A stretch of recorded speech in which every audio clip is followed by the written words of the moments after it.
Nú ætlum við aðeins að skoða hvernig við mælum og reiknum ummál. Hér erum við með mynd. Þetta er gefið upp í metrum. Við gætum verið mynd sem ættum hreinlega að mæla með reglustiku og þá þyrftum við bara að mæla hverja einustu hlið, því að ummál er að taka hverja einustu hlið, þessast úthlið, og leggja allar hliðarnar saman.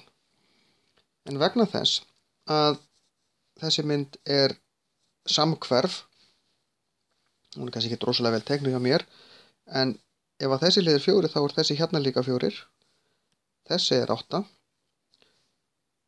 og ef að þessar einingar hér eiga að vera eins, þá er þetta líka 4 og þetta líka 4 og þá er þetta líka 4 og þetta. Og þá þarf ég bara að setja ímyndaðan eða hreinlega að skrifa bara. Ég ætla að byrja að telja hér og ég ætla að telja í þessa átt. Þannig kannski að setja örin. Þannig að þetta er 8 pluss 4 pluss 4 pluss 4. Sjáðu. 1, 2, 3 fjarkar, svo kemur aftur 8. Pluss 8 og svo pluss 4 pluss 4 pluss 4. Og það er hægt að greina þetta niður, en ég ætla nú bara að leggja þetta saman. Þetta eru 40 metrar. Þið muni, hér eru við ekki að margfalda neitt, þannig að það kemur ekkert veldi á eininguna.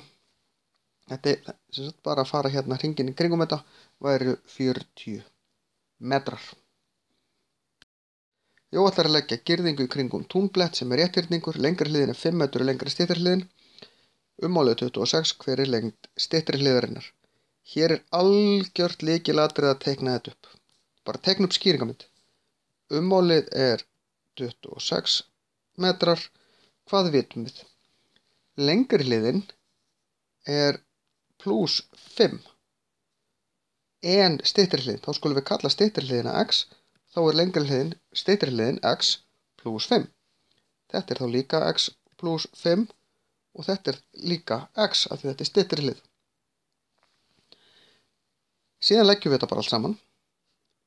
X pluss 5 pluss x pluss x pluss 5 er jafnt og 26. 4x pluss 10 er jafnt og 26. 4x er jafnt og 16. Nú er ég bara nota algebru. Ég ætla ekki að fara nákvæmlega út í hvernig ég geri þetta núna. Og hér deil ég með 4 báðum megin, x er jafnt og 4. Það þýðir að hliðarnar eru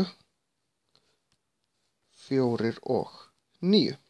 Þetta 4 pluss 4 eru 8, 9 pluss 9 eru 18, 8 pluss 18 eru 26. Þannig að þetta gengur upp og passar.